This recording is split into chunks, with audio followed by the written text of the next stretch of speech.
Hello. In this video, we will be covering time management, how to manage our final year project timeline using Gantt Chart or any recording system that you might have. I will first start with the project handbook. So this is the APU project handbook covering the two main documents, which is the investigation report as well as the final year report. So what you do is, the page that I want to show is page 14, relating to the process flow. Okay, so what you see here is the process flow. My apologies.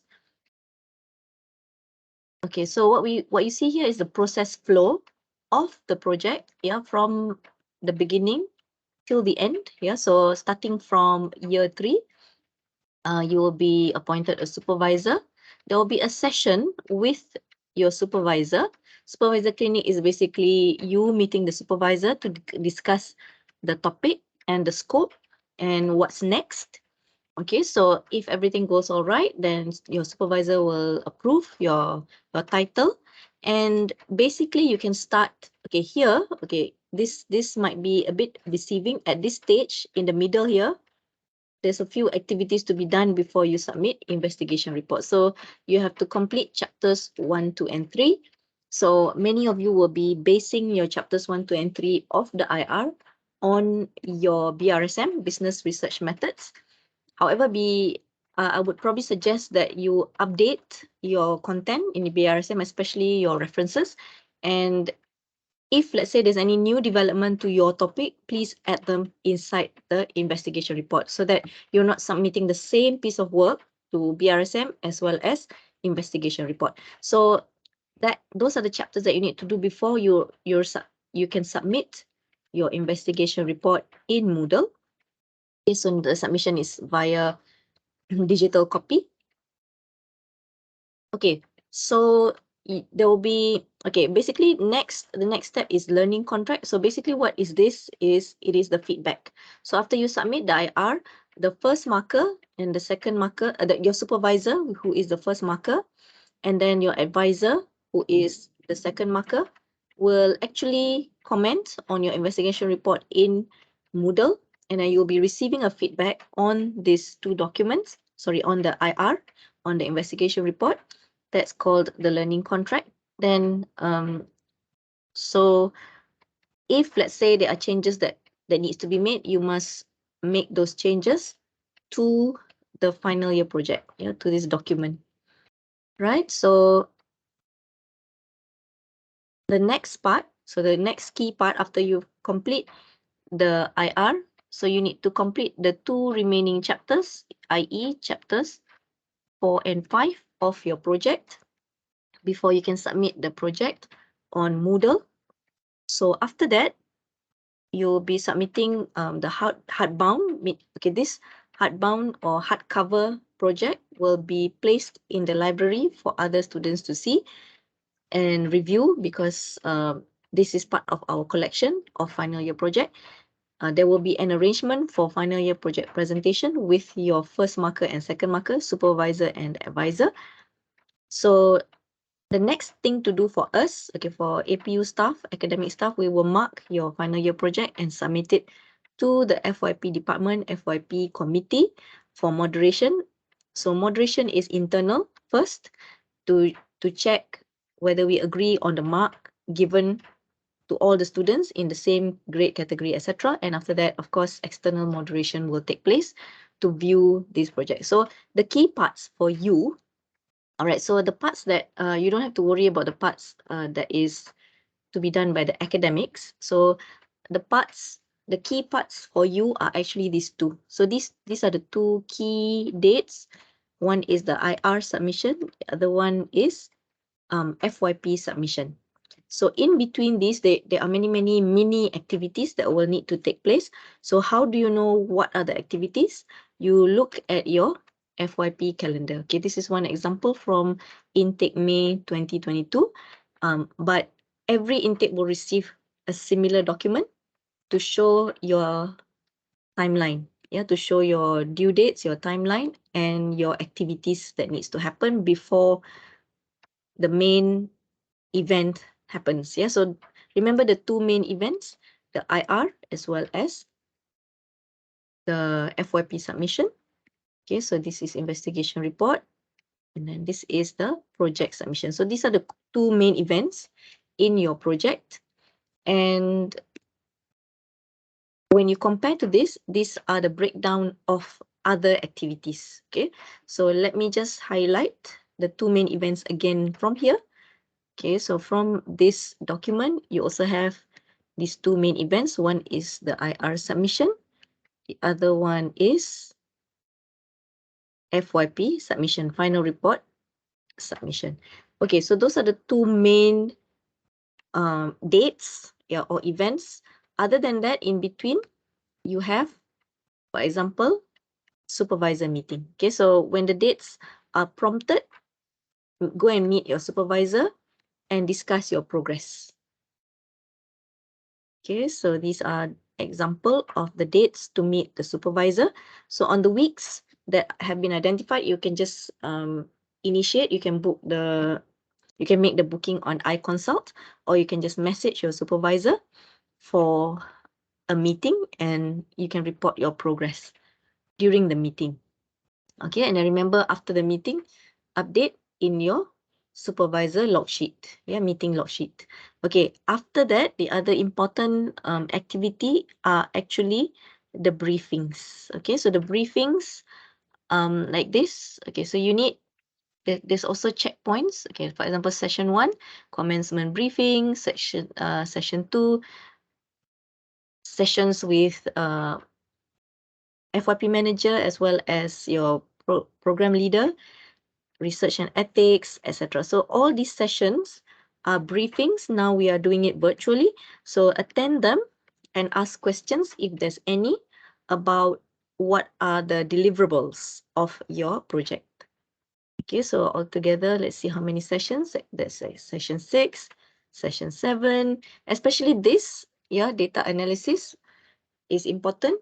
How to use SPSS if you're using quantitative data analysis, if you're using questionnaire for data collection, or qualitative data analysis, yeah, for example, using NVivo or thematic analysis, if you are doing interviews or qualitative research. Okay, so this is the final session. Okay, altogether 8 sessions before you submit your project. Oh, sorry, there's another one. There's a final session about the presentation. So you will also be advised on how to prepare for the presentation, yeah, after you submit the final year project. Okay, so that's the timeline. So how do you then translate this to a plan, yeah, or a Gantt chart, for example? Okay, so still, okay, this is back to your project handbook. So I'll scroll down on the next page, page 15, you see this, yeah, you see this Gantt chart. Okay, maybe let's enlarge this page. Okay, so you see this Gantt chart. Okay, so based on the key checkpoints, yeah, so IR is to be submitted by end of semester 1. FYP, final year report or final year project report, is to be submitted by end of semester 2. Okay, so in this Gantt chart, you see 24 weeks, but actually altogether you have about 28 weeks, yeah, because semester 1 is 14 weeks, semester 2 is 14 weeks. Actually, altogether you have 28 weeks, but you, of course, plus the mid-semester break, plus the end semester break, etc., and holidays, etc. So plus minus 28 weeks, but here, this is also a good example. You cut short the timing to 24 so that you have another 4 weeks to play with in that sense, yeah.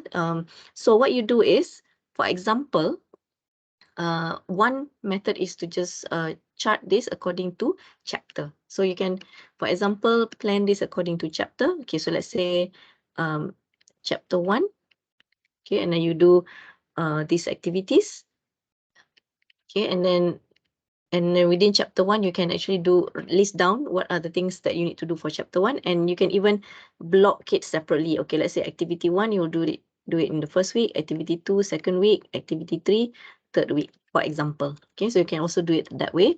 Chapter 2 equally, and then chapter 3, for example, chapter 3 plus feedback on your IR. Okay, let's say that's the activity. And after that, chapter 4, which is your data collection. Go out and collect the data from your respondents. And so, for example, data collection will start maybe here. So you can actually break down, yeah. So for example, data collection, starting, of course, you cannot write anything here. It's just a block here. So let's say data collection, activity number 1, you do it maybe for 4 weeks, and after that, data entry if you're doing qualitative. Similarly, quantitative also transcription, etc. And then maybe your analysis, you need say 3 weeks, yeah, because you need to also check for validity, etc.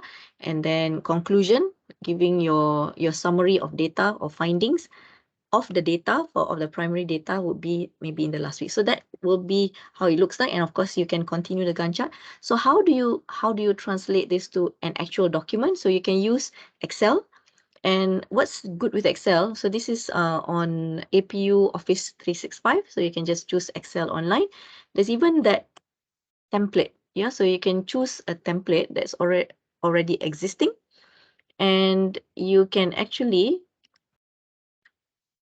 do your own, yeah, in that case. So you can, this is for example based on date, but similarly you can, the date will also show week 1, 2, 3, etc. Okay, so you can use this to plan your activities, or if you want a very simple one, you can just also use Word document. Just follow this format and just use Word document,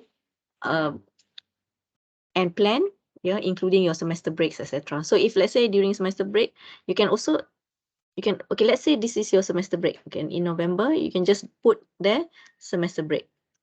Yeah, so if let's say you have an activity to do in the semester break, let's say data preparation, etc., you can include, yeah, during semester break. So that's how you plan. Yeah, so for example, so that's how you plan your timeline. So to summarize, okay, let's try to summarize. So based on the activities, yeah, that we have in the project deliverables, the process. Okay, so looking at process,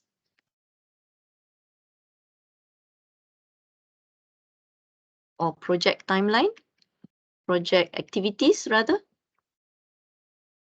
Okay, so from the project activities or from the process that is available on page 14 of the handbook, we refer to calendar, FYP calendar, which you get when you enroll for final year.